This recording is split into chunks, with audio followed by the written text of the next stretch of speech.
ਵਾਹਿਗੁਰੂ ਸਾਹਿਬ ਜੀ।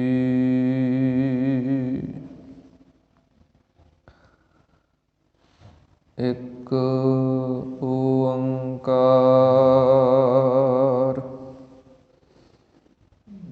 ਸਤਿਨਾਮ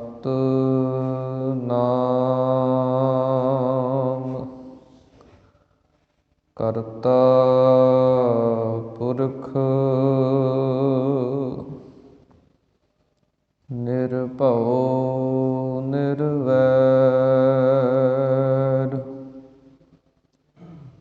ਅਕਾਲ ਮੂਰਤ ਅਜੂਨੀ ਸੈਭੰ ਗੁਰ ਪ੍ਰਸਾਦ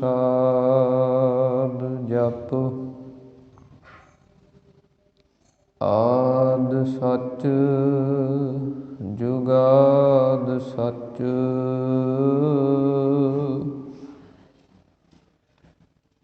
ਹੈ ਭੀ ਸਚ। ਨਾਨਕ ਹੋਸੀ ਭੀ ਸਚ।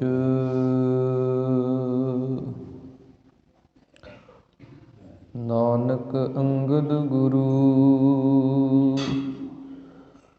ਅਮਰਦਾਸ ਪਦ ਬੰਦ। ਰਾਮਦਾਸ ਅਰਜਨ ਗੁਰੂ ਬਰਸਰੀ ਹਰਗੋਬਿੰਦ। ਹਰੀ ਰਾਏ ਹਰਿ ਕ੍ਰਿਸ਼ਨ ਗੁਰ ਤੇਗ ਬਹਾਦਰ ਚੰਦ।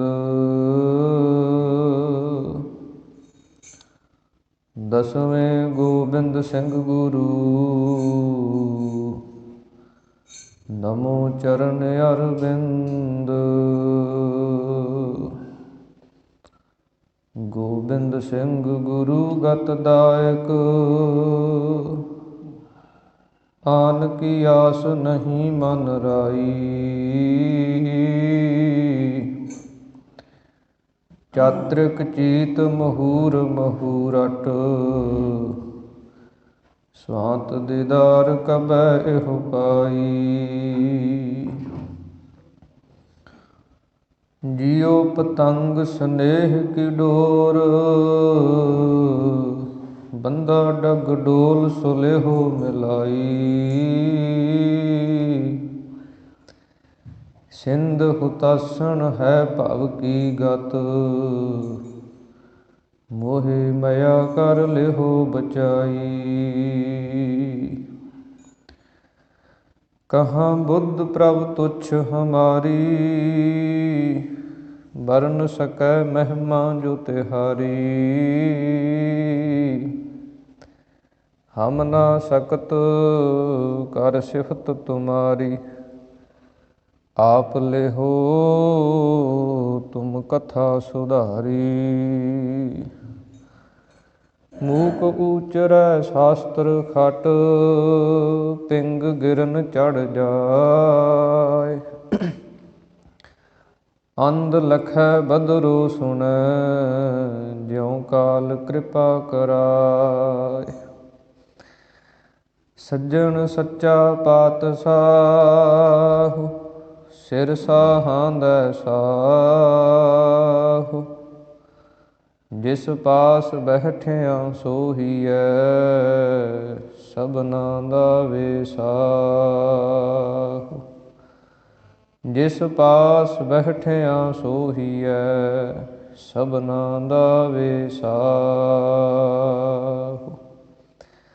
ਵਾਹਿਗੁਰੂ ਸਾਹਿਬ ਜੀ। ਸੋਰਠ ਮਹੱਲਾ ਪੰਜਵਾ। ਸੰਤੋ ਹਰਿ ਹਰਿ ਨਾਮ ਧਿਆਈ ਸੁਖ ਸਾਗਰ ਪ੍ਰਭ ਵਿਸਰਉ ਨਾਹੀ। ਮਨ ਚਿੰਦਿਆੜਾ ਫਲ ਪਾਈ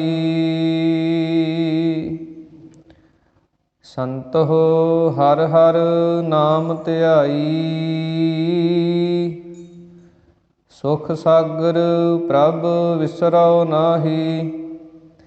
ਮਨ ਚਿੰਦਿਆੜਾ ਫਲ ਪਾਈ, ਰਹਾਉ ਸਤਿਗੁਰ ਪੂਰੈ ਤਾਪ ਗਵਾਇਆ, ਆਪਣੀ ਕਿਰਪਾ ਧਾਰੀ।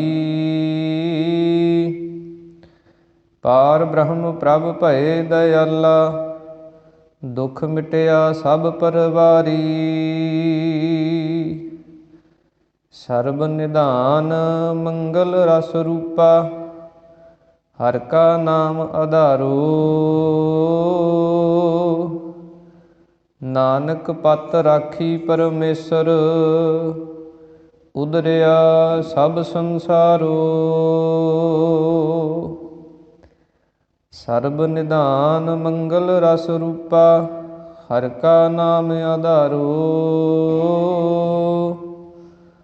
ਨਾਨਕ ਪਤ ਰਾਖੀ ਪਰਮੇਸ਼ਰ, ਉਦਰਿਆ ਸਭ ਸੰਸਾਰੋ। ਸੋਰਠ ਮਹੱਲਾ ਪੰਜਵਾ।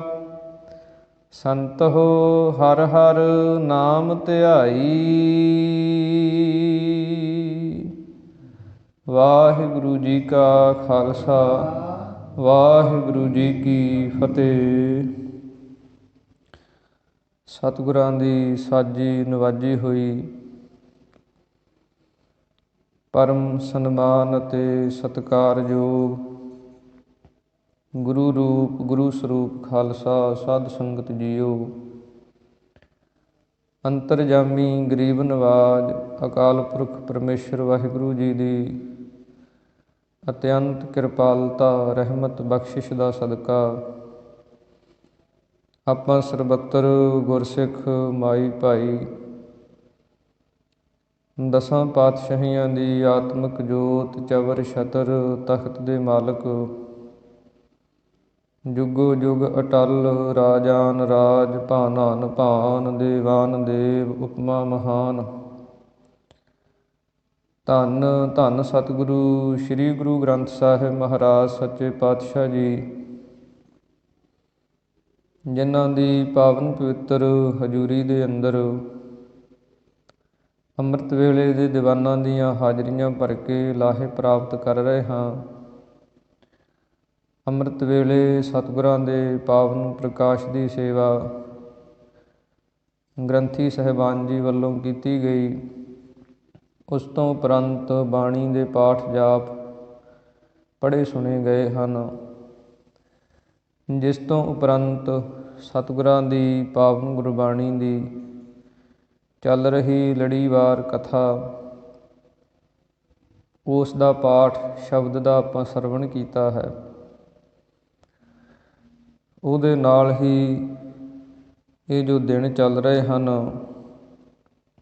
ਦਸਵੇਂ ਪਾਤਸ਼ਾਹ ਧੰਨ ਧੰਨ ਸਤਿਗੁਰੂ ਸ੍ਰੀ ਗੁਰੂ ਗੋਬਿੰਦ ਸਿੰਘ ਮਹਾਰਾਜ ਸੱਚੇ ਪਾਤਸ਼ਾਹ ਜੀ ਦਾ ਉਹ ਪਾਵਨ ਪਵਿੱਤਰ ਇਤਿਹਾਸ, ਜਿਸ ਨੇ ਇਸ ਸੰਸਾਰ ਦੇ ਵਿੱਚੋਂ, ਇਸ ਹਿੰਦੁਸਤਾਨ ਦੀ ਧਰਤੀ ਦੇ ਵਿੱਚੋਂ ਜ਼ੁਲਮ ਦਾ ਨਾਸ਼ ਕੀਤਾ, ਜਿਸ ਇਤਿਹਾਸ ਨੇ ਇਸ ਹਿੰਦੁਸਤਾਨ ਨੂੰ ਆਜ਼ਾਦੀ ਦਿਵਾਈ, ਗਊ ਗਰੀਬ ਦੀ ਰੱਖਿਆ ਹੋਈ, ਉਹ ਦਿਨ ਸਤਿਗੁਰਾਂ ਦੇ ਚੱਲ ਰਹੇ ਹਨ। ਅੱਜ ਜਿਵੇਂ 7 ਪੋਹ ਦਾ ਦਿਨ ਹੈ, ਜਿਹੜੀ ਇਹ ਰਾਤ ਲੰਘੀ ਹੈ 6 ਤੇ 7 ਪੋਹ ਦੀ ਵਿਚਾਲੜੀ ਰਾਤ, ਜਿਹੜੀ ਰਾਤ ਲੰਘੀ ਹੈ ਹੁਣ, ਇਸ ਰਾਤ ਨੂੰ ਸਤਿਗੁਰਾਂ ਨੇ ਅਨੰਦਪੁਰ ਸਾਹਿਬ ਦਾ ਕਿਲ੍ਹਾ ਜਿਹੜਾ ਉਹ ਛੱਡਿਆ, ਜਿਸ ਨੂੰ ਕਿ ਫੌਜਾਂ ਨੇ, ਸਮੇਂ ਦੀਆਂ ਹਕੂਮਤਾਂ ਨੇ ਬੜੇ ਲੰਮੇ ਸਮੇਂ ਤੋਂ ਘੇਰਾ ਪਾਇਆ ਹੋਇਆ ਸੀ।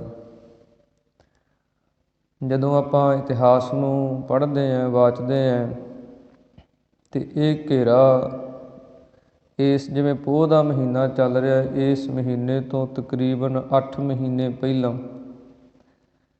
ਜੇਠ ਦੇ ਮਹੀਨੇ ਦੇ ਵਿੱਚ, ਗਰਮੀ ਦੇ ਦਿਨਾਂ ਦੇ ਵਿੱਚ ਗਿਆਨੀ ਗਿਆਨ ਸਿੰਘ ਜੀ ਨੇ ਤਵਾਰੀਖ ਦੇ ਅੰਦਰ ਇਹ ਤਰੀਕ ਦਿੱਤੀ ਹੈ ਕਿ 22 ਜੇਠ ਤੇ 1761 ਬਿਕਰਮੀ, ਕਿ ਉਸ ਜੇਠ ਦੇ ਮਹੀਨੇ ਦੇ ਅੰਦਰ ਇਹਨਾਂ ਫੌਜਾਂ ਨੇ, ਸਮੇਂ ਦੀਆਂ ਹਕੂਮਤਾਂ ਨੇ ਘੇਰਾ ਪਾਇਆ ਸੀ, ਜਿਹੜਾ ਘੇਰਾ ਤਕਰੀਬਨ 8 ਮਹੀਨੇ ਚੱਲਿਆ। ਅਤੇ ਇਸ ਦਿਨ ਦੇ ਵਿੱਚ ਆ ਕੇ ਸਤਿਗੁਰਾਂ ਨੇ ਇਸ ਰਾਤ ਦੇ ਅੰਦਰ ਉਹ ਕਿਲ੍ਹੇ ਨੂੰ ਛੱਡਿਆ। ਉਹ ਘੇਰਾ ਪੈਣ ਦੇ ਕਾਰਨ ਕੀ ਸਨ?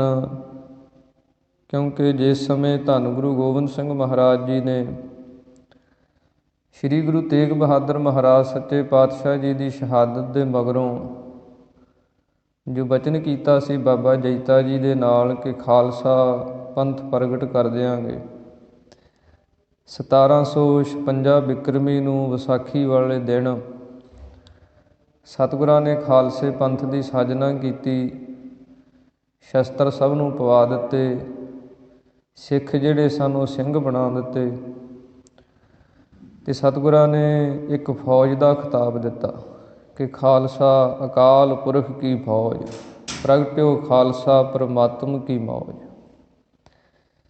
ਕਿ ਇਹ ਜੋ ਖਾਲਸਾ ਸਾਜਿਆ ਗਿਆ ਹੈ ਅਕਾਲ ਪੁਰਖ ਦੀ ਫੌਜ ਹੈ, ਇਹ ਕਿਸੇ ਦੁਨਿਆਵੀ ਰਾਜੇ ਦੀ ਨਹੀਂ। ਇਹ ਅਕਾਲ ਪੁਰਖ ਪਰਮੇਸ਼ਰ ਦੁਆਰਾ ਹੀ ਉਹਦੇ ਹੁਕਮ ਦੇ ਵਿੱਚ ਹੀ ਸਾਜਿਆ ਗਿਆ, ਅਤੇ ਇਹ ਅਕਾਲ ਪੁਰਖ ਦੀ ਹੀ ਪੂਜਾ ਕਰਦਾ ਹੈ ਅਤੇ ਜ਼ੁਲਮ ਦਾ ਨਾਸ਼ ਕਰੇਗਾ। ਉਸ ਸਮੇਂ ਜਿਹੜੇ ਅਨੰਦਪੁਰ ਸਾਹਿਬ ਦੀ ਧਰਤੀ ਦੇ ਨੇੜੇ ਨੇੜੇ ਰਾਜੇ ਰਾਜ ਕਰਦੇ ਸਨ, 22 ਧਾਰ ਦੇ ਪਹਾੜੀ ਰਾਜੇ, ਹਿੰਦੂ ਰਾਜੇ ਸਨ।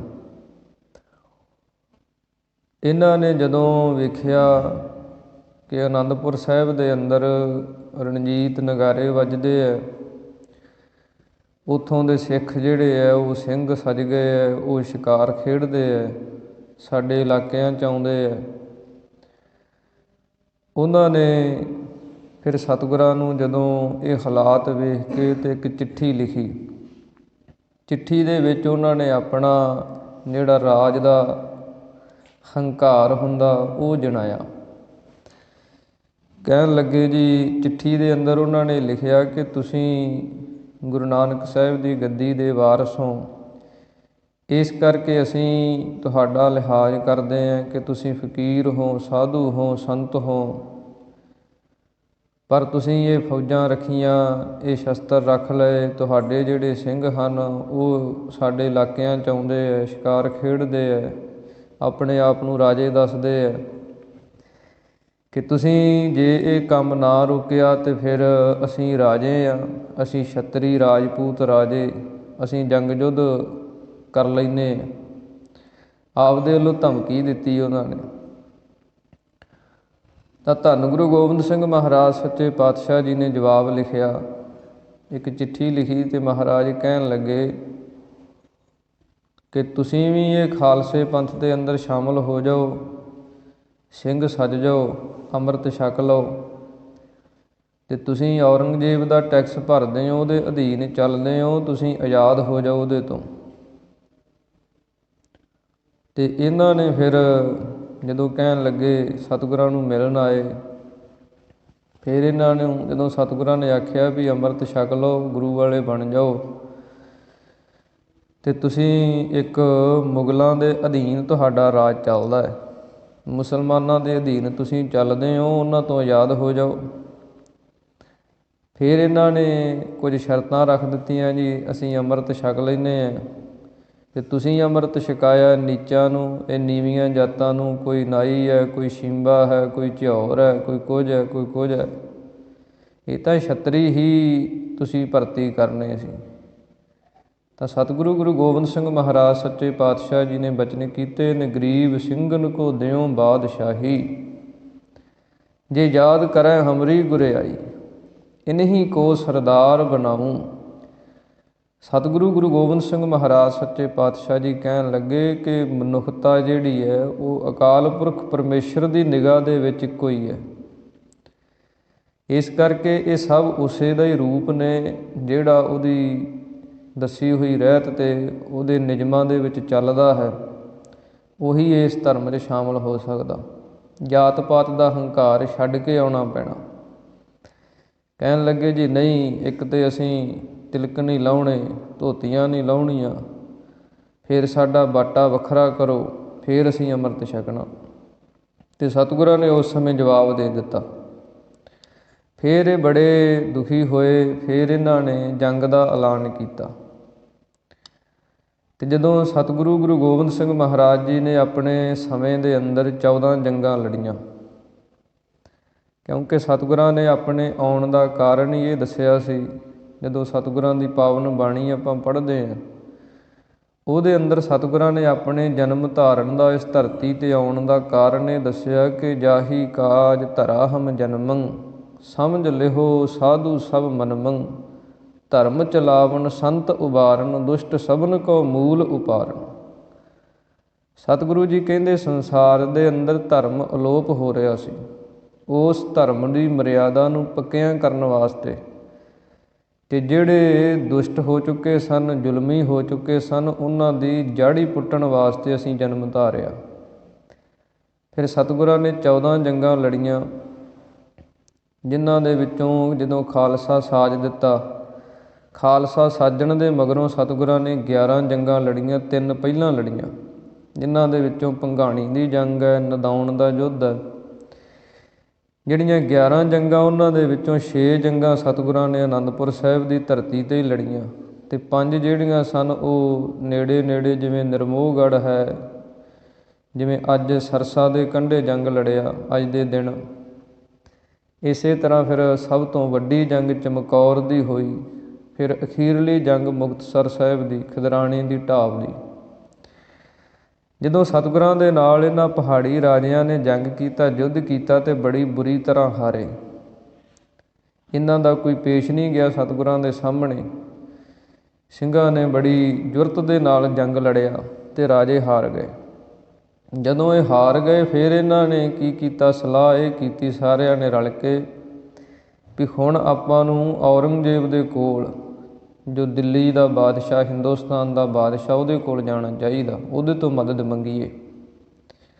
ਫਿਰ ਇਹਨਾਂ ਨੇ ਇੱਕ ਚਿੱਠੀ ਔਰੰਗਜ਼ੇਬ ਨੂੰ ਲਿਖੀ, ਅਤੇ ਉਹਦੇ ਅੰਦਰ ਇਹਨਾਂ ਨੇ ਆਪਦੇ ਕੋਲੋਂ ਜੋ ਜੋ ਗੱਲਾਂ ਲਿਖੀਆਂ, ਅਤੇ ਔਰੰਗਜ਼ੇਬ ਨੂੰ ਇਹਨਾਂ ਨੇ ਇਹ ਚਿੱਠੀ ਦੇ ਵਿੱਚ ਲਿਖ ਕੇ ਭੇਜਿਆ ਕਿ ਜੋ ਗੁਰੂ ਨਾਨਕ ਦੀ ਗੱਦੀ ਦਾ 10ਵਾਂ ਵਾਰਸ ਹੈ, ਗੁਰੂ ਗੋਬਿੰਦ ਸਿੰਘ ਨਾਮ ਕਰਕੇ ਹੈ, ਜਿਨ੍ਹਾਂ ਦੇ ਪਿਤਾ ਨੂੰ ਤੁਸੀਂ ਚਾਂਦਨੀ ਚੌਂਕ ਦਿੱਲੀ ਦੇ ਅੰਦਰ ਸ਼ਹੀਦ ਕੀਤਾ, ਉਹਨੇ ਹੁਣ ਫੌਜ ਬਣਾ ਲਈ ਹੈ। ਅਤੇ ਉਹ ਫੌਜ ਐਸੀ ਉਸਨੇ ਬਣਾਈ ਹੈ ਵੀ ਉਹ ਫੌਜ ਅੰਨ ਤੋਂ ਬਿਨਾਂ ਤਾਂ ਰਹਿ ਸਕਦੀ ਹੈ, ਜੰਗ ਤੋਂ ਬਿਨਾਂ ਨਹੀਂ ਰਹਿੰਦੀ। ਉਹ ਹਰ ਸਮੇਂ ਹੀ ਲੜਨ ਨੂੰ ਤਿਆਰ ਰਹਿੰਦੇ ਹੈ। ਸ਼ਸਤਰ ਉਹਨਾਂ ਨੂੰ ਪਵਾ ਦਿੱਤੇ ਹੈ। ਨੀਵੀਆਂ ਜਾਤਾਂ ਦੇ ਲੋਕ ਹਨ। ਅਤੇ ਹੁਣ ਗੁਰੂ ਗੋਬਿੰਦ ਸਿੰਘ ਨੇ ਐਲਾਨ ਇਹ ਕੀਤਾ ਵੀ ਮੈਂ ਆਪਣੇ ਪਿਤਾ ਦਾ ਬਦਲਾ ਔਰੰਗਜ਼ੇਬ ਤੋਂ ਲੈਣਾ, ਅਤੇ ਹੁਣ ਤੁਹਾਡੇ ਵੱਲ ਉਹਨੇ ਚੜ੍ਹਾਈ ਕਰਨੀ ਹੈ ਦਿੱਲੀ ਦੇ ਉੱਤੇ। ਜਦੋਂ ਔਰੰਗਜ਼ੇਬ ਨੇ ਇਹ ਗੱਲਾਂ ਸੁਣੀਆਂ ਅਤੇ ਉਹ ਬੜਾ ਘਬਰਾਹਟ ਦੇ ਵਿੱਚ ਆ ਗਿਆ, ਕਿਉਂਕਿ ਇਹਨੂੰ ਆਪਣਾ ਰਾਜ ਬਚਾਉਣ ਦਾ ਹੀ ਫਿਕਰ ਲੱਗਾ ਰਹਿੰਦਾ ਸੀ। ਆਪਣਾ ਰਾਜ ਬਚਾਉਣ ਪਿੱਛੇ ਹੀ ਇਸ ਨੇ ਆਪਣੇ ਭਰਾ ਕਤਲ ਕੀਤੇ, ਪਿਓ ਨੂੰ ਕੈਦ ਕੀਤਾ, ਇੱਥੋਂ ਤੱਕ ਆਪਣੀ ਭੈਣ ਨੂੰ ਵੀ ਮਾਰ ਦਿੱਤਾ ਸੀ। ਇਹਨੇ ਫਿਰ ਕੀ ਕੀਤਾ, ਔਰੰਗਜ਼ੇਬ ਨੇ ਉਸ ਸਮੇਂ 2 ਸੂਬੇ ਵੱਡੇ ਸਨ ਪੰਜਾਬ ਦੇ ਅੰਦਰ, ਸੂਬਾ ਸਰਹੰਦ ਅਤੇ ਸੂਬਾ ਲਾਹੌਰ। ਇਹ 2 ਸੂਬੇ ਪੰਜਾਬ ਦੀ ਧਰਤੀ 'ਤੇ ਉਦੋਂ ਵੱਡੇ ਮੰਨੇ ਗਏ, ਜਿੱਥੇ ਇਹਨਾਂ ਦਾ ਰਾਜ ਪ੍ਰਬੰਧ ਚੱਲਦਾ ਸੀ। ਪਹਿਲਾਂ ਇਸ ਨੇ ਸੂਬੇ ਸਰਹੰਦ ਨੂੰ ਚਿੱਠੀ ਲਿਖੀ ਵੀ ਤੂੰ ਜਾ ਕੇ ਗੁਰੂ ਗੋਬਿੰਦ ਸਿੰਘ ਦੇ ਨਾਲ ਜੰਗ ਕਰ ਅਤੇ ਉਹਨਾਂ ਨੂੰ ਉੱਥੋਂ ਕੱਢ, ਅਨੰਦਪੁਰ ਸਾਹਿਬ ਖਾਲੀ ਕਰ ਦੇ। ਫਿਰ ਸੂਬਾ ਸਰਹੰਦ ਗਿਆ, ਇਹ ਵੀ ਹਾਰ ਖਾ ਕੇ ਮੁੜਿਆ। ਫਿਰ ਲਾਹੌਰ ਦੇ ਸੂਬੇ ਨੂੰ ਘਲਾਇਆ, ਉਹ ਵੀ ਹਾਰ ਖਾ ਕੇ ਮੁੜਿਆ। ਫਿਰ ਇਹਨਾਂ ਨੇ ਦੋਹੇਂ ਸੂਬਿਆਂ ਨੇ ਅਤੇ 22 ਧਾਰ ਦੇ ਰਾਜਿਆਂ ਨੇ ਰਲ ਕੇ ਇੱਕ ਵਿਉਂਤ ਬਣਾਈ ਕਿ ਆਪਾਂ ਅਨੰਦਪੁਰ ਸਾਹਿਬ ਨੂੰ ਘੇਰਾ ਪਾਈਏ, ਸਾਰੇ ਰਲ ਕੇ। ਇਕੱਲੇ ਇਕੱਲੇ ਦਾ ਆਪਣਾ ਕੋਈ ਵਾਹ ਪੇਸ਼ ਨਹੀਂ ਜਾਂਦਾ। ਫਿਰ ਇਹਨਾਂ ਸਾਰਿਆਂ ਨੇ ਰਲ ਕੇ ਅਤੇ ਜੇਠ ਦੇ ਮਹੀਨੇ, ਗਰਮੀ ਦੇ ਦਿਨਾਂ ਵਿੱਚ ਅਨੰਦਪੁਰ ਸਾਹਿਬ ਨੂੰ ਘੇਰਾ ਪਾਇਆ। ਤੇ ਗੁਰੂ ਗੋਬਿੰਦ ਸਿੰਘ ਮਹਾਰਾਜ ਸੱਚੇ ਪਾਤਸ਼ਾਹ ਜੀ ਅੰਤਰਜਾਮੀ ਜਾਣਦੇ ਸਨ। ਉਹਨਾਂ ਨੇ ਪਹਿਲਾਂ ਹੀ ਸਤਿਗੁਰਾਂ ਨੇ 5 ਕਿਲ੍ਹੇ ਜਿਹੜੇ ਉਹ ਉਸਾਰੇ ਹੋਏ ਸਨ। ਆਪ ਸਤਿਗੁਰੂ ਜੀ ਅਨੰਦਪੁਰ ਸਾਹਿਬ ਦਾ ਜਿਹੜਾ ਵਿੱਚ ਕਿਲ੍ਹਾ ਆਨੰਦਗੜ੍ਹ ਸਾਹਿਬ ਉੱਥੇ ਰਹਿੰਦੇ ਸਨ। ਬਾਕੀ ਦੇ ਜਿਹੜੇ 5 ਕਿਲ੍ਹੇ ਹੈ, ਜਿਵੇਂ ਲੋਹਗੜ੍ਹ ਹੈ, ਹੋਲਗੜ੍ਹ ਹੈ, ਇਸੇ ਤਰ੍ਹਾਂ ਨਿਰਮੋਹਗੜ੍ਹ ਹੈ, ਤਾਰਾਗੜ੍ਹ ਹੈ, ਇਹ ਅਨੰਦਪੁਰ ਸਾਹਿਬ ਦੇ ਥੋੜ੍ਹੀ ਦੂਰੀ 'ਤੇ ਚਾਰੇ ਪਾਸੇ ਕਿਲ੍ਹੇ ਸਨ।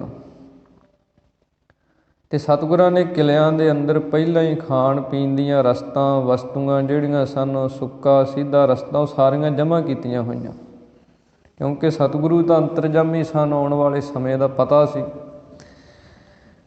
ਅਤੇ ਸਤਿਗੁਰਾਂ ਨੇ ਮੋਰਚੇਬੰਦੀ ਵੀ ਕਰਾ ਦਿੱਤੀ, ਤੋਪਾਂ ਬੀੜ ਦਿੱਤੀਆਂ ਕਿਲ੍ਹਿਆਂ ਦੇ ਉੱਤੇ। ਜਦੋਂ ਇਹ ਗਈਆਂ ਇਹਨਾਂ ਦੀਆਂ ਫੌਜਾਂ, ਇਹ ਨੀਵੀਂ ਥਾਂ 'ਤੇ ਹੁਣ ਪੱਧਰੇ ਥਾਂ 'ਤੇ ਖਲੋਤੇ ਹੈ ਅਤੇ ਕਿਲ੍ਹੇ ਉੱਚੇ ਹੈ। ਉੱਤੋਂ ਜਦੋਂ ਗੋਲੇ ਵੱਜਦੇ ਆ ਅਤੇ ਇਹਨਾਂ ਦੀਆਂ ਫੌਜਾਂ ਦਾ ਨੁਕਸਾਨ ਹੁੰਦਾ। ਫਿਰ ਇਹਨਾਂ ਨੇ ਜਦੋਂ ਨੁਕਸਾਨ ਹੁੰਦਾ ਵੇਖ ਕੇ ਫੌਜਾਂ ਪਿੱਛੇ ਹਟਾਈਆਂ। ਫਿਰ ਇਹਨਾਂ ਨੇ ਅਗਲੀ ਨੀਤੀ ਇਹ ਬਣਾਈ ਕਿ ਅਨੰਦਪੁਰ ਸਾਹਿਬ ਦੇ ਅੰਦਰੋਂ ਆਵਾਜਾਈ ਬੰਦ ਕਰ ਦਿਓ, ਖਾਣ ਪੀਣ ਦੀਆਂ ਰਸਤਾਂ ਬੰਦ ਕਰ ਦਿਓ। ਪਾਣੀ ਦਾ ਜਿਹੜਾ ਨਾਲਾ ਜਾਂਦਾ ਸੀ ਉਹ ਵੀ ਇਹਨਾਂ ਨੇ ਨੱਕਾ ਲਾ ਕੇ ਅਤੇ ਰੋਕ ਦਿੱਤਾ, ਪਾਣੀ ਬੰਦ ਕਰ ਦਿੱਤਾ। ਅਤੇ ਫਿਰ ਇੱਦਾਂ ਸਮਾਂ ਜਦੋਂ ਲੰਘਦਾ ਗਿਆ, ਰਸਤਾਂ ਬਸਤਾਂ ਦੇ ਨਾਲ ਗੁਰੂ ਕੇ ਸਿੰਘ ਸਾਰਦੇ ਰਹੇ। 2 ਟਾਈਮ ਤੋਂ ਲੰਗਰ 1 ਟਾਈਮ ਕਰ ਦਿੱਤਾ।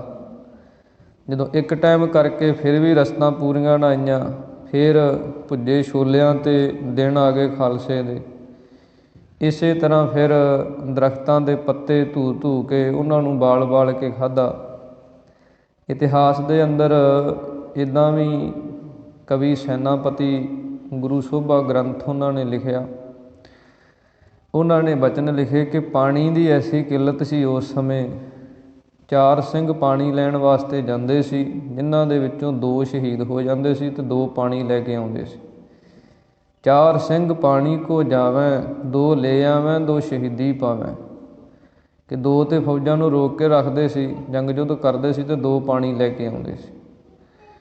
ਇੱਦਾਂ ਬੜਾ ਸਿੰਘਾਂ ਨੇ, ਖਾਲਸਿਆਂ ਨੇ ਉੱਥੇ ਇਹ ਦੁੱਖ ਦਾ ਸਮਾਂ ਜਿਹੜਾ ਝੱਲਿਆ।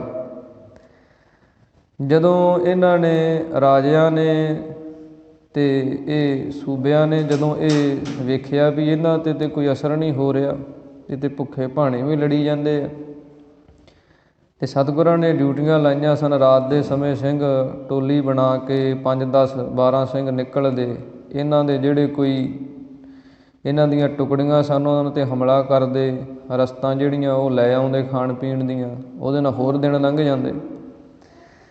ਫਿਰ ਇਹਨਾਂ ਨੇ ਅਖੀਰੀ ਜਦੋਂ ਇਹ ਸਾਰੇ ਹੀਲੇ ਇਹਨਾਂ ਦੇ ਫੇਲ ਹੋ ਗਏ, ਫਿਰ ਇਹਨਾਂ ਨੇ ਇਹ ਸਲਾਹ ਬਣਾਈ ਵੀ ਹੁਣ ਗੁਰੂ ਗੋਬਿੰਦ ਸਿੰਘ ਮਹਾਰਾਜ ਜੀ ਨੂੰ ਧਰਮ ਦਾ ਵਾਸਤਾ ਪਾਉਣਾ ਚਾਹੀਦਾ, ਕਿਉਂਕਿ ਉਹ ਧਰਮ ਦੇ ਬੜੇ ਹਾਮੀ ਹੈ, ਧਰਮ ਨੂੰ ਮੰਨਦੇ ਹੈ।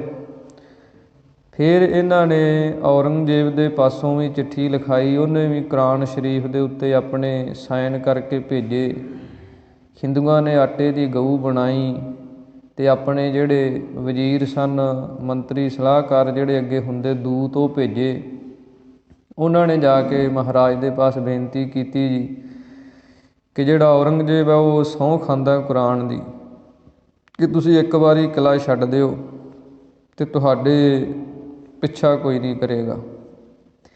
ਹਿੰਦੂਆਂ ਨੇ ਵੀ ਸਹੁੰ ਖਾਧੀ ਕਿ ਸਾਨੂੰ ਜੀ ਇਹ ਗਊ ਦੀ ਸਹੁੰ ਹੈ, ਠਾਕਰਾਂ ਦੀ ਸਹੁੰ ਹੈ ਕਿ ਤੁਸੀਂ ਕਿਲ੍ਹਾ ਛੱਡ ਦਿਓ ਇੱਕ ਵਾਰ, ਅਤੇ ਤੁਸੀਂ ਹੋਰ ਇਲਾਕੇ ਦੇ ਵਿੱਚ ਜਿਵੇਂ ਮਾਲਵੇ ਦਾ ਇਲਾਕਾ, ਇਹਦੇ ਅੰਦਰ ਜਾ ਕੇ ਤੁਸੀਂ ਖੁਸ਼ ਦੇ ਨਾਲ ਰਹੋ। ਅਤੇ ਸਤਿਗੁਰੂ ਤਾਂ ਜਾਣ ਸਨ ਵੀ ਇਹਨਾਂ ਨੇ ਕੀ ਕਰਨਾ, ਇਹ ਨੀਤੀ ਦੀਆਂ ਗੱਲਾਂ ਹਨ ਕਿ ਇਹਨਾਂ ਨੂੰ ਇੱਕ ਵਾਰੀ ਧਰਮ ਦਾ ਵਾਸਤਾ ਦੇ ਕੇ ਕੱਢੋ, ਫਿਰ ਹਮਲਾ ਕਰ ਦਿਓ। ਜਿਹੜੇ ਉਸ ਸਮੇਂ ਸਿੱਖ ਸਨ, ਜਿਵੇਂ ਮਾਤਾ ਜੀ ਦੇ ਪਾਸ ਉਹਨਾਂ ਨੇ ਜਾ ਕੇ, ਮਾਤਾ ਗੁਜਰ ਕੌਰ ਜੀ ਦੇ ਪਾਸ ਜਾ ਕੇ ਬੇਨਤੀ ਕੀਤੀ ਕਿ ਦੇਖੋ ਜੀ ਹੁਣ ਇਹ ਰਾਜੇ ਮੰਨੇ ਹੋਏ ਹੈ, ਔਰੰਗਜ਼ੇਬ ਮੰਨ ਗਿਆ, ਅਤੇ ਤੁਸੀਂ ਆਪਣੇ ਪੁੱਤਰ ਨੂੰ ਕਹੋ ਕਿ ਹੁਣ ਕਿਲ੍ਹਾ ਛੱਡ ਦਿਓ, ਕਿਉਂ ਸਹੁੰਆਂ ਖਾ ਰਹੇ ਹੈ, ਧਰਮ ਦੀ ਗੱਲ ਉਹ ਕਰ ਰਹੇ ਹੈ, ਜਿਹਨੂੰ ਮੰਨਦੇ ਪੂਜਦੇ ਉਹਦੀ ਸਹੁੰ ਖਾ ਰਹੇ ਹੈ। ਅਤੇ ਸਤਿਗੁਰੂ ਗੁਰੂ ਗੋਬਿੰਦ ਸਿੰਘ ਮਹਾਰਾਜ ਕਹਿੰਦੇ ਸਨ ਕਿ ਇਹ ਜਿਹੜੇ ਸਿਆਸੀ ਲੋਕ ਹੁੰਦੇ ਆ, ਇਹਨਾਂ ਦੀਆਂ ਧਰਮਾਂ ਜਿਹੜੀਆਂ ਸਹੁੰਆਂ ਹੁੰਦੀਆਂ ਦਿਖਾਵੇ ਦੀਆਂ ਹੀ ਹੁੰਦੀਆਂ। ਜਿਵੇਂ ਹੁਣ ਵੀ ਆਪਾਂ ਸਿਆਸੀ ਬੰਦਿਆਂ ਦੀਆਂ ਦੇਖਦੇ ਹਾਂ ਨਾ, ਸਹੁੰਆਂ ਖਾਂਦੇ ਆ ਵੀ ਅਸੀਂ ਇੱਦਾਂ ਕਰਾਂਗੇ, ਇੱਦਾਂ ਕਰਾਂਗੇ, ਕਰਨਾ ਕੁਝ ਵੀ ਨਹੀਂ, ਝੂਠੀਆਂ ਸਹੁੰਆਂ ਹੁੰਦੀਆਂ। ਅਤੇ ਸਤਿਗੁਰਾਂ ਨੂੰ ਜਦੋਂ ਮਾਤਾ ਜੀ ਵੀ ਕਹਿਣ ਲੱਗੇ, ਸਿੰਘ ਵੀ ਕਹਿਣ ਲੱਗੇ, ਅਤੇ ਫਿਰ ਸਤਿਗੁਰੂ ਜੀ ਕਹਿੰਦੇ ਚਲੋ ਤੁਹਾਨੂੰ ਦਿਖਾ ਦਿੰਦੇ ਹਾਂ ਵੀ ਇਹਨਾਂ ਨੇ ਕਰਨਾ ਕੀ ਹੈ। ਸਤਿਗੁਰਾਂ ਨੇ ਚਿੱਠੀ ਲਿਖੀ ਕਿ ਕਿਲ੍ਹਾ ਅਸੀਂ ਛੱਡ ਦਿੰਦੇ ਹਾਂ, ਪਰ ਉਹਦੇ ਤੋਂ ਪਹਿਲਾਂ ਸਾਡਾ ਖਜ਼ਾਨਾ ਜਿਹੜਾ ਨਾ ਉਹ ਬਾਹਰ ਜਾਏਗਾ, ਅਤੇ ਮਗਰੋਂ ਅਸੀਂ ਕਿਲ੍ਹਾ ਛੱਡਾਂਗੇ। ਉਹਦੇ ਵਾਸਤੇ ਸਾਨੂੰ ਬਲਦ ਗੱਡਿਆਂ ਦੀ ਲੋੜ ਹੈ, ਉਹ ਭੇਜੋ। ਅਤੇ ਇਹਨਾਂ ਨੇ ਰਾਜਿਆਂ ਨੂੰ ਹੋਰ ਲਾਲਚ ਆ ਗਿਆ, ਜਿਹੜੇ ਕੋਈ ਗਏ ਸਨ ਨਾਲ, ਮੁਸਲਮਾਨੀ ਫੌਜ ਗਈ ਸੀ, ਉਹਨਾਂ ਨੂੰ ਲਾਲਚ ਆ ਗਿਆ ਵੀ ਖਜ਼ਾਨਾ ਜਦੋਂ ਨਿਕਲੇਗਾ ਆਪਾਂ ਲੁੱਟ ਲਾਂਗੇ, ਨਾਲੇ ਤਾਂ ਖਜ਼ਾਨਾ ਆਪਣੇ ਹੱਥ ਆ ਜਾਏਗਾ। ਅਤੇ ਜਦੋਂ ਇਹਨਾਂ ਨੇ ਗੱਡੇ ਭੇਜੇ ਅਤੇ ਸਤਿਗੁਰਾਂ ਨੇ ਸਿੰਘਾਂ ਨੂੰ ਆਖਿਆ ਵੀ ਇਹਨਾਂ ਗੱਡਿਆਂ ਦੇ ਉੱਤੇ ਜਿਹੜੇ ਕੋਈ ਜਾਨਵਰ ਮਰੇ ਹੈ, ਕਿਉਂਕਿ ਸਤਿਗੁਰਾਂ ਦੇ ਉੱਥੇ ਜਿੰਨੇ ਘੋੜੇ ਸਨ, ਹਾਥੀ ਸਨ, ਉਹ ਵੀ ਭੁੱਖ ਦੇ ਨਾਲ ਮਰ ਗਏ, ਪ੍ਰਾਣ ਛੱਡ ਗਏ। ਉਹਨਾਂ ਦੇ ਜਿਹੜੇ ਹੱਡ ਸਨ ਉਹ ਗੱਡਿਆਂ 'ਤੇ ਲੱਦ ਦਿੱਤੇ। ਹੋਰ ਜਿੰਨਾ ਕੋਈ ਵਾਧੂ ਦਾ ਸਮਾਨ ਸੀ ਉਹ ਲੱਦ ਕੇ, ਅਤੇ ਉਹਦੇ ਉੱਤੇ ਜਿਹੜੇ ਦਿਸ਼ਾਲੇ ਪਾਏ ਸਤਿਗੁਰਾਂ ਨੇ, ਉਹ ਬੜੇ ਸੋਹਣੇ ਅਤੇ ਬੜੇ ਸੁੰਦਰ ਦਿਸ਼ਾਲੇ ਪਾ ਦਿੱਤੇ, ਬੜੇ ਚਮਕ ਵਾਲੇ। ਅਤੇ ਜਿਹੜੇ ਬਲਦ ਸਨ ਉਹਨਾਂ ਦੇ ਸਿੰਗਾਂ ਦੇ ਨਾਲ 2-2 ਮਸ਼ਾਲਾਂ ਬੰਨ੍ਹ ਦਿੱਤੀਆਂ ਵੀ ਹਨੇਰੇ ਦੇ ਵਿੱਚ ਜਦੋਂ ਚਾਨਣ ਹੋਵੇ ਅਤੇ ਦਿਸ਼ਾਲੇ ਚਮਕਣ। ਜਦੋਂ ਗੱਡੇ ਸਤਿਗੁਰਾਂ ਨੇ ਬਾਹਰ ਕੱਢੇ ਅਤੇ ਜਦੋਂ ਬਲਦ ਅੱਗੇ ਅੱਗੇ ਤੁਰੇ ਅਤੇ ਉਹਨਾਂ ਦੇ ਮਸ਼ਾਲਾਂ ਦੇ ਚਾਨਣ ਦੇ ਨਾਲ ਉਹ ਦਿਸ਼ਾਲੇ ਜਿਹੜੇ ਚਮਕਣ, ਅਤੇ ਇਹਨਾਂ ਨੂੰ ਲਾਲਚ ਇਹ ਆ ਗਿਆ ਵੀ ਹੁਣ ਖਜ਼ਾਨਾ ਜਾ ਰਿਹਾ, ਇਹਨੂੰ ਲੁੱਟ ਲਓ। ਅਤੇ ਇਹਨਾਂ ਨੇ, ਕਿਸੇ ਨੇ 2 ਗੱਡੇ, ਕਿਸੇ ਨੇ 1 ਗੱਡਾ ਆਪੋ ਆਪਣੇ ਤੰਬੂਆਂ 'ਚ ਜਾ ਕੇ ਰੋਕ ਲਏ ਵੀ ਸਵੇਰ ਦੇ ਸਮੇਂ ਖੋਲ੍ਹਾਂਗੇ। ਅਤੇ ਸਤਿਗੁਰੂ ਜੀ ਕਹਿਣ ਲੱਗੇ ਵੇਖ ਲਓ ਇਹਨਾਂ ਨੇ ਆਹ ਕੁਝ ਕਰਨਾ।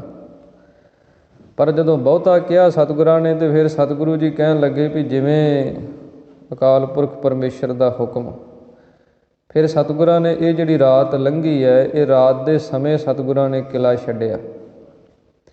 ਜਦੋਂ ਕਿਲ੍ਹਾ ਛੱਡਿਆ ਅਤੇ ਜਦੋਂ ਕਿਲ੍ਹੇ ਦੇ ਵਿੱਚੋਂ ਨਿਕਲੇ, ਕੁਝ ਦੂਰੀ ਅੱਗੇ ਗਏ ਸਨ, ਅਤੇ ਮਗਰੋਂ ਨਗਾਰਿਆਂ ਦੀਆਂ ਆਵਾਜ਼ਾਂ, ਅਲੀ ਅਲੀ ਦੇ ਨਾਅਰੇ ਕੰਨੀ ਪਏ।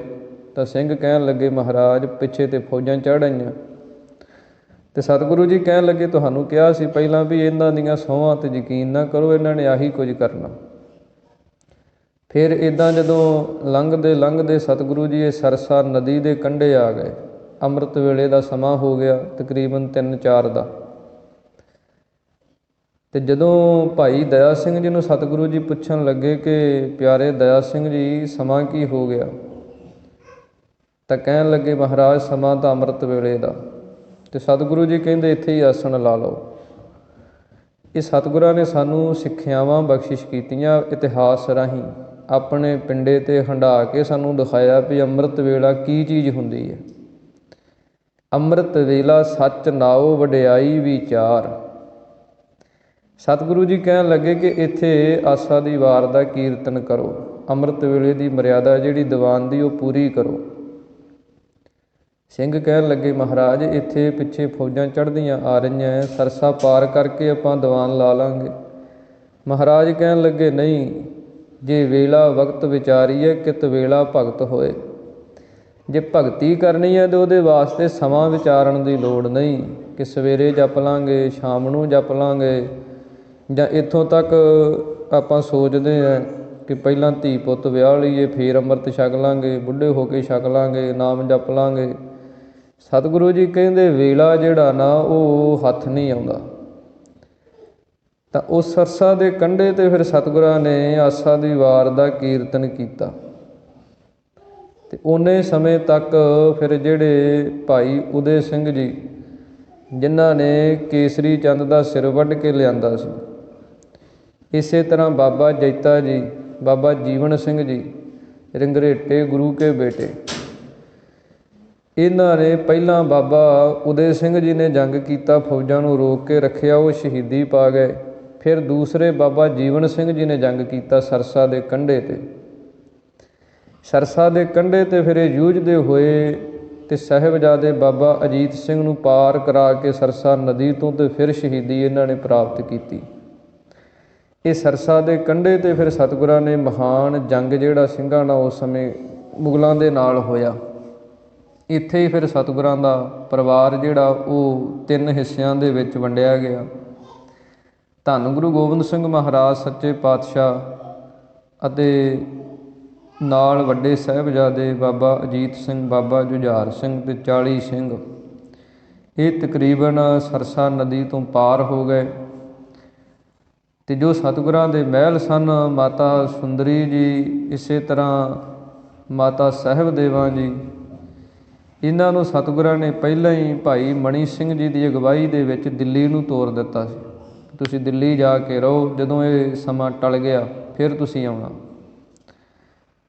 ਅਤੇ ਜੋ ਮਾਤਾ ਗੁਜਰ ਕੌਰ ਜੀ ਸਨ ਅਤੇ ਛੋਟੇ ਸਾਹਿਬਜ਼ਾਦੇ ਬਾਬਾ ਜੋਰਾਵਰ ਸਿੰਘ, ਬਾਬਾ ਫਤਿਹ ਸਿੰਘ, ਇਹ ਹੋਰ ਦਿਸ਼ਾ ਵੱਲ ਨੂੰ ਚਲੇ ਗਏ, ਕਿਉਂਕਿ ਇਹ ਸਤਿਗੁਰਾਂ ਨੇ ਇਸ ਸੰਸਾਰ ਦੇ ਅੰਦਰ ਇਸ ਐਸੇ ਇਤਿਹਾਸ ਨੂੰ ਰਚ ਕੇ ਇਹ ਸੰਸਾਰ ਦੇ ਵਿੱਚੋਂ ਜੋ ਜੋ ਉਹਨਾਂ ਨੇ ਕਾਰਨਾਮੇ ਕਰਨੇ ਸਨ, ਆਪਣੇ ਪਰਿਵਾਰ ਨੂੰ ਵਾਰਨਾ ਸੀ, ਉਹ ਸਾਰੀ ਵਿਉਂਤ ਸਤਿਗੁਰਾਂ ਨੇ ਬਣਾ ਦਿੱਤੀ।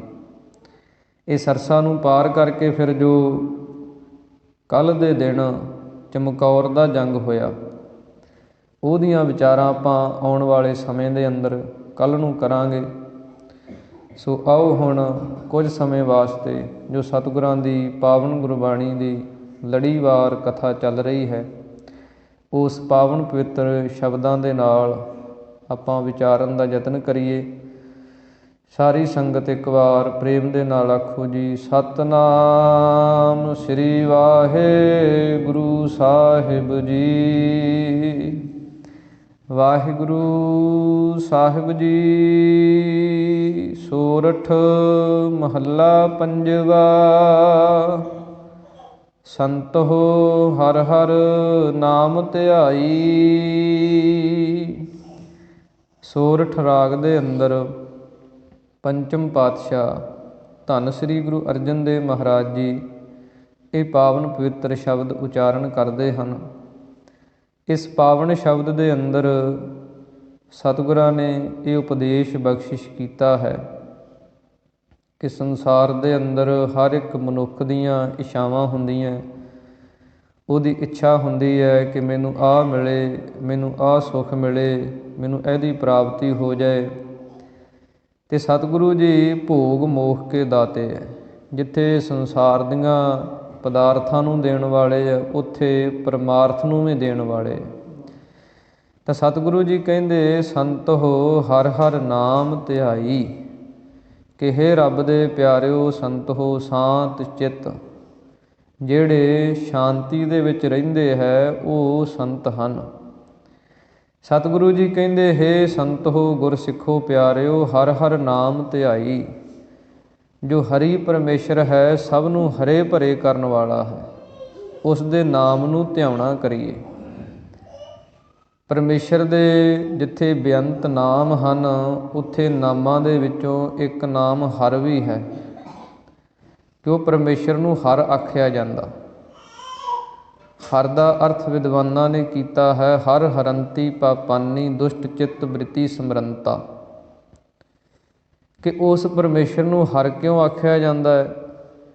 ਕਿਉਂਕਿ ਜੇ ਕੋਈ ਦੁਸ਼ਟ ਚਿੱਤ ਵਾਲਾ, ਜਿਹੜਾ ਕੋਈ ਪਾਪੀ ਜੀਵ ਹੈ, ਜਿਹੜਾ ਕੋਈ ਬੜੇ ਮਾੜੇ ਕਰਮ ਕਰਨ ਵਾਲਾ ਹੈ, ਜੇ ਉਹ ਵੀ ਉਹ ਪਰਮੇਸ਼ਰ ਦੇ ਨਾਮ ਨੂੰ ਜਪਣ ਲੱਗ ਜਾਏ ਤੇ ਉਹਦੇ ਵੀ ਪਾਪ ਹਰ ਲੈਂਦਾ, ਖਤਮ ਕਰ ਲੈਂਦਾ। ਇਸ ਕਰਕੇ ਉਸ ਨੂੰ ਹਰਿ ਆਖਿਆ ਜਾਂਦਾ।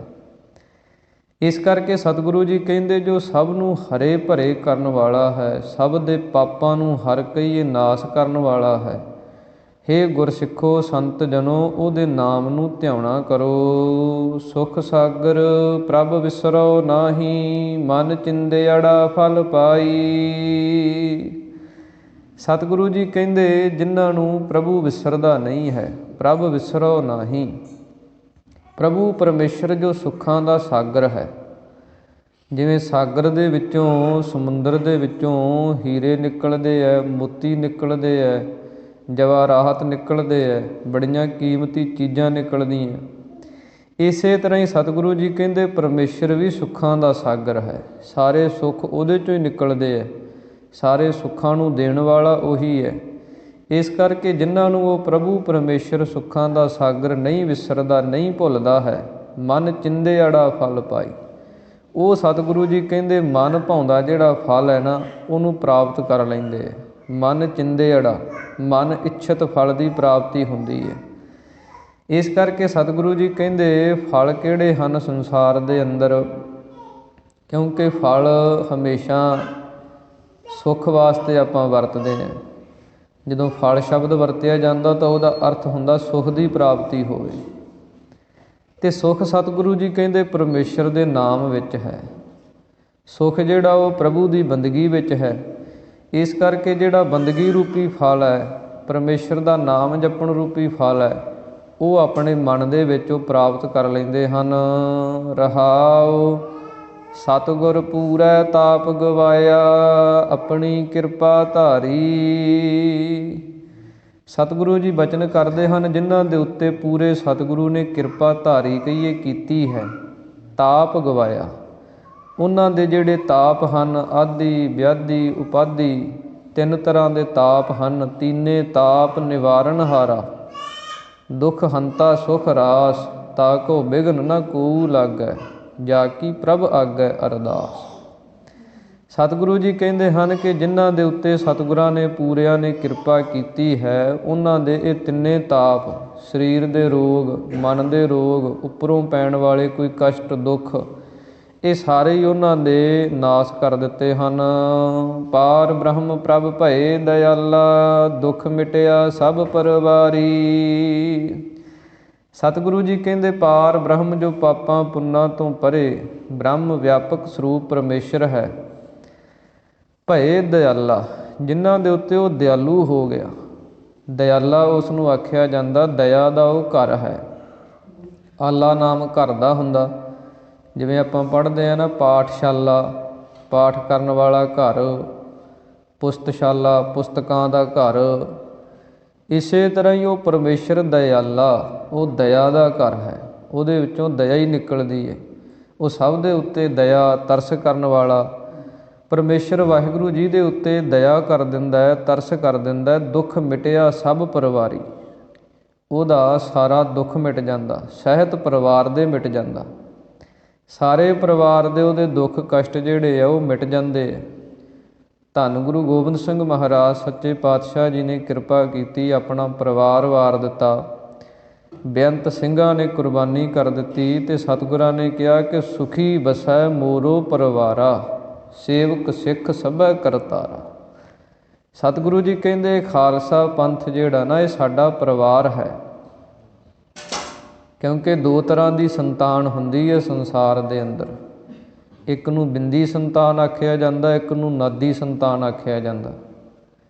ਬਿੰਦੀ ਸੰਤਾਨ ਉਹ ਹੁੰਦੀ ਹੈ ਜਿਹੜੀ ਪਿਓ ਪੁੱਤ, ਅੱਗੇ ਫਿਰ ਪੋਤਰੇ, ਫਿਰ ਪਿੱਛੇ ਦਾਦੇ ਪੜਦਾਦੇ, ਇੱਦਾਂ ਖਾਨਦਾਨ ਚੱਲਦੇ ਆ, ਉਹ ਬਿੰਦੀ ਸੰਤਾਨ ਹੁੰਦੀ ਹੈ, ਜੋ ਬਿੰਦ ਰਾਹੀਂ ਚੱਲਦੀ ਹੈ।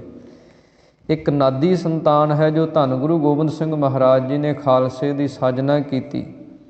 ਇਹ ਨਾਦੀ ਸੰਤਾਨ, ਨਾਦੀ ਪੁੱਤਰ ਹੈ ਖਾਲਸਾ। ਤਾਂ ਧੰਨ ਗੁਰੂ ਗੋਬਿੰਦ ਸਿੰਘ ਮਹਾਰਾਜ ਸੱਚੇ ਪਾਤਸ਼ਾਹ ਜੀ ਕਹਿਣ ਲੱਗੇ ਕਿ ਮੈਂ ਆਪਣਾ ਪਰਿਵਾਰ ਵਾਰ ਕੇ, ਜਿਹੜਾ ਬਿੰਦੀ ਪਰਿਵਾਰ ਸੀ, 4 ਸਾਹਿਬਜ਼ਾਦੇ ਵਾਰ ਕੇ, ਮਾਤਾ ਗੁਜਰ ਕੌਰ ਵਾਰ ਕੇ, ਆਪਣੇ ਪਿਤਾ ਸ਼੍ਰੀ ਗੁਰੂ ਤੇਗ ਬਹਾਦਰ ਮਹਾਰਾਜ ਜੀ ਨੂੰ ਕੁਰਬਾਨ ਕਰਕੇ, ਅਤੇ ਇਹ ਜਿਹੜਾ ਖਾਲਸੇ ਰੂਪੀ ਪਰਿਵਾਰ ਹੈ, ਇਹਦਾ ਦੁੱਖ ਮਿਟਾਇਆ ਹੈ। ਪਾਰ ਬ੍ਰਹਮ ਪ੍ਰਭ ਭਏ ਦਇਆਲਾ, ਦੁੱਖ ਮਿਟਿਆ ਸਭ ਪਰਿਵਾਰੀ। ਕਿ ਇਹ ਖਾਲਸੇ ਪੰਥ ਦਾ ਜਿਹੜਾ ਦੁੱਖ ਸੀ ਉਹ ਸਾਰਾ ਹੀ ਮੇਟ ਦਿੱਤਾ। ਇਹ ਧੰਨ ਗੁਰੂ ਗੋਬਿੰਦ ਸਿੰਘ ਮਹਾਰਾਜ ਜੀ ਦੀ ਕਿਰਪਾ ਹੈ ਕਿ ਅੱਜ ਆਪਾਂ ਨੂੰ ਇਹ ਸੁੱਖ ਦਾ ਸਮਾਂ ਨਸੀਬ ਹੋ ਰਿਹਾ, ਆਜ਼ਾਦੀ ਮਹਿਸੂਸ ਹੋ ਰਹੀ ਆ। ਇਹ ਸਭ ਕਿਰਪਾ, ਸਭ ਖੇਡ ਉਹ ਪਰਮੇਸ਼ਰ ਵਾਹਿਗੁਰੂ ਦੇ ਸਰੂਪ ਦੇ ਅੰਦਰ, 10ਵੇਂ ਜਾਮੇ ਦੇ ਅੰਦਰ ਆ ਕੇ ਸਤਿਗੁਰਾਂ ਨੇ ਵਰਤਾਈ ਹੈ।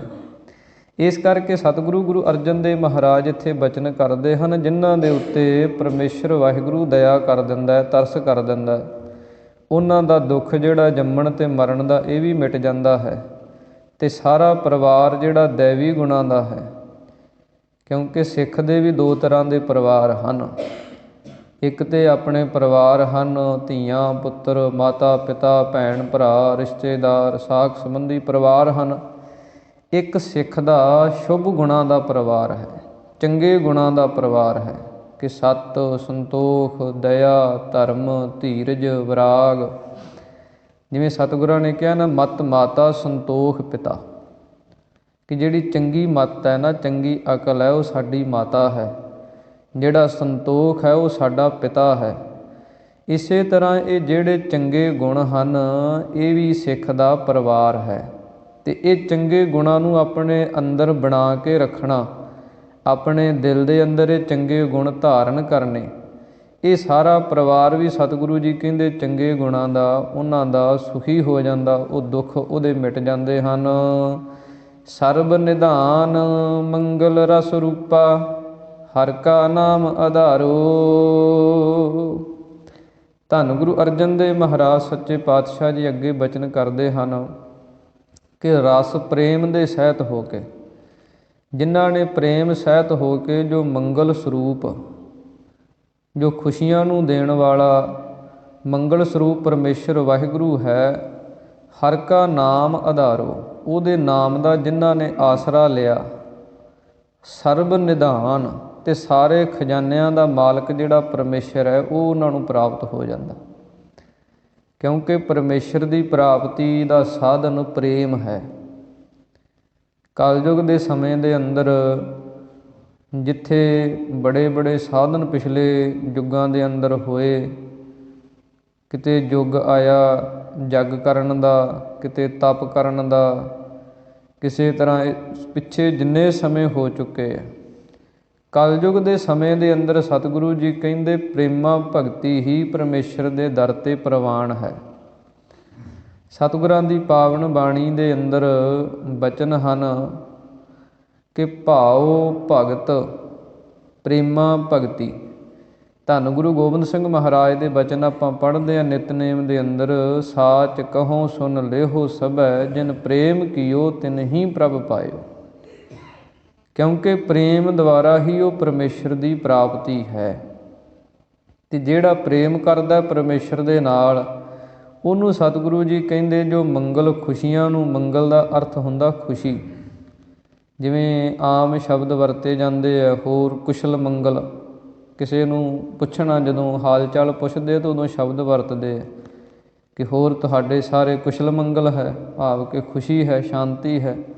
ਅਤੇ ਸਭ ਖੁਸ਼ੀਆਂ ਨੂੰ, ਮੰਗਲਾਂ ਨੂੰ ਦੇਣ ਵਾਲਾ ਜੋ ਪਰਮੇਸ਼ਰ ਵਾਹਿਗੁਰੂ ਹੈ, ਜਦੋਂ ਪ੍ਰੇਮ ਦੇ ਸਹਿਤ ਕੋਈ ਹਰਿ ਕਾ ਨਾਮ ਆਧਾਰੋ, ਉਹ ਹਰੀ ਪਰਮੇਸ਼ਰ ਦੇ ਨਾਮ ਦਾ ਆਸਰਾ ਲੈਂਦਾ ਹੈ, ਅਤੇ ਸਰਬ ਨਿਧਾਨ, ਸਾਰੇ ਖਜ਼ਾਨੇ ਜਿਹੜੇ ਆ ਉਹ ਵੀ ਉਹਨੂੰ ਮਿਲ ਜਾਂਦੇ ਆ, ਅਤੇ ਖਜ਼ਾਨਿਆਂ ਦਾ ਮਾਲਕ ਜੋ ਪਰਮੇਸ਼ਰ ਹੈ ਉਹ ਵੀ ਮਿਲ ਜਾਂਦਾ। ਗੁਰੂ ਘਰ ਦੇ ਮਹਾਨ ਵਿਦਵਾਨ ਬ੍ਰਹਮ ਗਿਆਨੀ ਮਹਾਂਪੁਰਸ਼ ਭਾਈ ਗੁਰਦਾਸ ਜੀ, ਜਦੋਂ ਆਪਾਂ ਉਹਨਾਂ ਦੀ ਬਾਣੀ ਪੜ੍ਹਦੇ ਹਾਂ ਤਾਂ ਉਹਨਾਂ ਨੇ ਇਹ ਬਚਨ ਲਿਖਿਆ ਕਿ ਜੇ ਕੋਈ ਇਸ ਦਰ ਦੇ ਵੱਲ, ਜੋ ਗੁਰੂ ਨਾਨਕ ਸਾਹਿਬ ਦਾ ਦਰ ਘਰ ਹੈ, ਇਸ ਦਰ ਘਰ ਦੇ ਵੱਲ ਕੋਈ ਇੱਕ ਕਦਮ ਵੀ ਆਉਂਦਾ ਹੈ ਅਤੇ ਇਹ ਦਰ ਐਸਾ ਹੈ ਕਰੋੜਾਂ ਕਦਮ ਅੱਗੋਂ ਲੈਣ ਜਾਂਦਾ। ਅਤੇ ਜੇ ਕੋਈ ਇਸ ਦਰ 'ਤੇ ਆ ਕੇ ਇੱਕ ਕੌਡੀ ਵੀ ਮੱਥਾ ਟੇਕ ਦੇਵੇ ਸ਼ਰਧਾ ਅਤੇ ਭਾਵਨਾ ਦੇ ਨਾਲ, ਪ੍ਰੇਮ ਦੇ ਨਾਲ, ਅਤੇ ਉਹਨੂੰ ਇਹ ਦਰ ਖਜ਼ਾਨੇ ਬਖਸ਼ ਦਿੰਦਾ।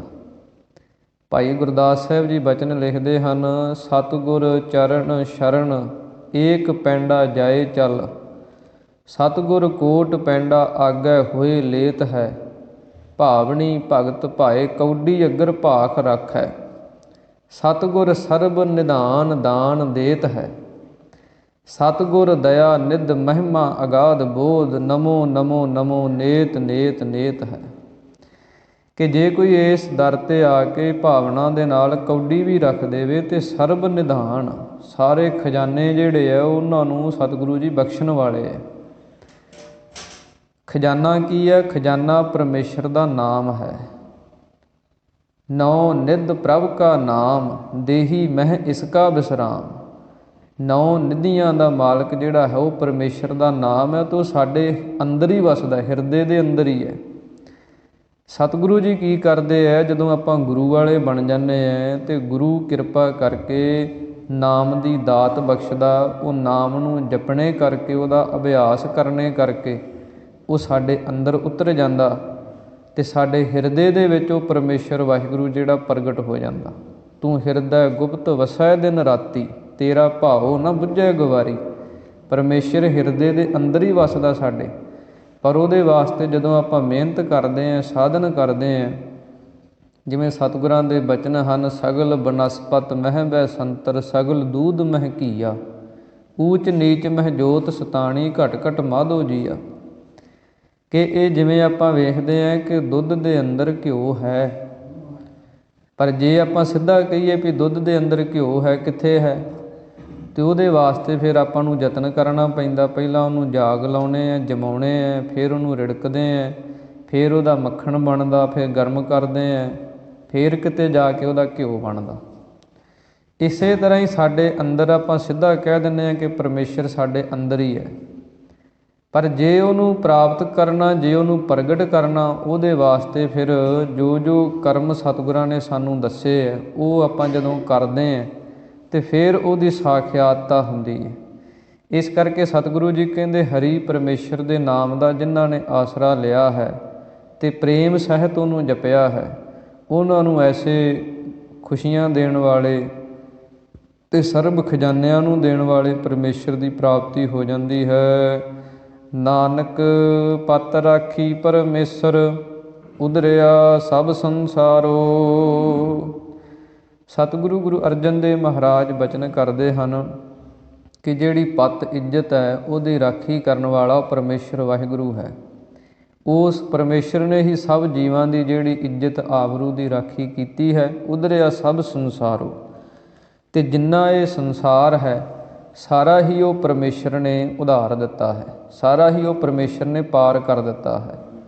ਗੁਰੂ ਸਰੂਪ ਦੇ ਅੰਦਰ ਧੰਨ ਗੁਰੂ ਨਾਨਕ ਪਾਤਸ਼ਾਹ ਮਹਾਰਾਜ ਤੋਂ ਲੈ ਕੇ 10ਵੇਂ ਸਰੂਪ ਤੱਕ ਧੰਨ ਗੁਰੂ ਗੋਬਿੰਦ ਸਿੰਘ ਮਹਾਰਾਜ ਜੀ ਨੇ ਖਾਲਸੇ ਪੰਥ ਦੀ ਸਾਜਨਾ ਕੀਤੀ ਅਤੇ ਸਤਿਗੁਰਾਂ ਨੇ ਇਹ ਬਚਨ ਕੀਤੇ ਕਿ ਜਿਹੜਾ ਇਹਨਾਂ ਬਚਨਾਂ 'ਤੇ ਚੱਲੇਗਾ, ਨਾਮ ਦੀ ਕਮਾਈ ਕਰੇਗਾ, ਪੰਜਾਂ ਰਹਿਤਾਂ ਨੂੰ ਧਾਰਨ ਕਰੇਗਾ, ਉਹ ਇਹ ਸੰਸਾਰ ਦੀ 84 ਦੇ ਵਿੱਚ ਨਹੀਂ ਪਏਗਾ।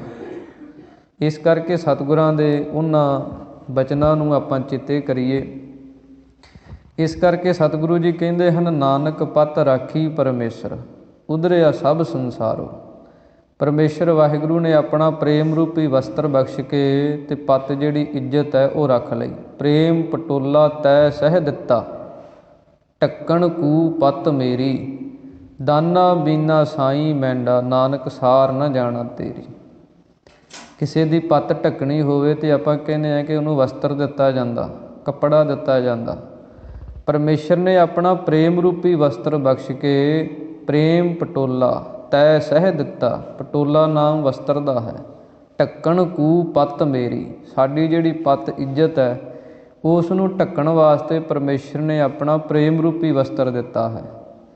ਅਤੇ ਜਿਹੜੇ ਉਹ ਪ੍ਰੇਮ ਰੂਪੀ ਵਸਤਰ ਨੂੰ ਧਾਰਨ ਕਰ ਲੈਂਦੇ ਹੈ, ਉਹ ਲੋਕ ਪਰਲੋਕ ਦੇ ਅੰਦਰ ਇੱਜ਼ਤ ਵਾਲੇ ਬਣ ਜਾਂਦੇ ਹੈ। ਉਹਨਾਂ ਦੀ ਲੋਕ ਪਰਲੋਕ ਦੇ ਅੰਦਰ ਰੱਖਿਆ ਹੁੰਦੀ ਹੈ। ਉਧਰਿਆ ਸਭ ਸੰਸਾਰੋ, ਇਹ ਸਾਰੇ ਸੰਸਾਰ ਤੋਂ ਹੀ ਉਹ ਪਾਰ ਹੋ ਜਾਂਦੇ। ਸੰਸਾਰ ਸਮੁੰਦੇ ਤਾਰ ਗੋਬਿੰਦੇ, ਜਿਹੜੇ ਉਹ ਗੋਬਿੰਦ ਪਰਮੇਸ਼ਰ ਦੇ ਲੜ ਲੱਗ ਜਾਂਦੇ, ਉਹ ਇਹ ਸੰਸਾਰ ਤੋਂ ਤਰ ਜਾਂਦੇ। ਇਹ ਪਾਵਨ ਪਵਿੱਤਰ ਉਪਦੇਸ਼ ਧੰਨ ਸ੍ਰੀ ਗੁਰੂ ਅਰਜਨ ਦੇਵ ਮਹਾਰਾਜ ਸੱਚੇ ਪਾਤਸ਼ਾਹ ਜੀ ਨੇ ਆਪਾਂ ਨੂੰ ਬਖਸ਼ਿਸ਼ ਕੀਤੇ ਹਨ, ਜੋ ਆਪਣੇ ਪੜ੍ਹਨ ਸੁਣਨ ਵਾਲਿਆਂ ਦੇ ਹਿਰਦਿਆਂ 'ਚ ਵਸਣ। ਇੰਨੀਆਂ ਬੇਨਤੀਆਂ ਕਰਦੇ ਹੋਏ ਖਿਮਾ ਦੇ ਜਾਚਕ ਹਾਂ। ਹੋਈਆਂ ਬੇਅੰਤ ਭੁੱਲਾਂ ਗੁਰੂ ਅਤੇ ਗੁਰੂ ਕੀ ਸੰਗਤ ਬਖਸ਼ਣਯੋਗ ਹੈ। ਆਓ ਹੁਣ ਅਖੀਰਲੀਆਂ ਪੰਕਤੀਆਂ ਪੜ੍ਹ ਕੇ ਸਮਾਪਤੀ ਕਰੀਏ, ਅਰਦਾਸ ਦੇ ਵਿੱਚ ਸ਼ਾਮਲ ਹੋਈਏ ਜੀ। ਸਰਬ ਨਿਧਾਨ ਮੰਗਲ ਰਸ ਰੂਪਾ, ਹਰਿ ਕਾ ਨਾਮ ਆਧਾਰੋ। ਨਾਨਕ ਪਤ ਰਾਖੀ ਪਰਮੇਸ਼ਰ, ਉਧਰਿਆ ਸਭ ਸੰਸਾਰੋ। ਵਾਹਿਗੁਰੂ ਜੀ ਕਾ ਖਾਲਸਾ, ਵਾਹਿਗੁਰੂ ਜੀ ਕੀ ਫਤਿਹ। ਹੇ ਗੋਬਿੰਦ, ਹੇ ਗੋਪਾਲ, ਹੇ ਦਇਆਲ ਲਾਲ, ਪ੍ਰਾਣਨਾਥ ਅਨਾਥ ਸਖੇ, ਦੀਨ ਦਰਦ ਨਿਵਾਰ।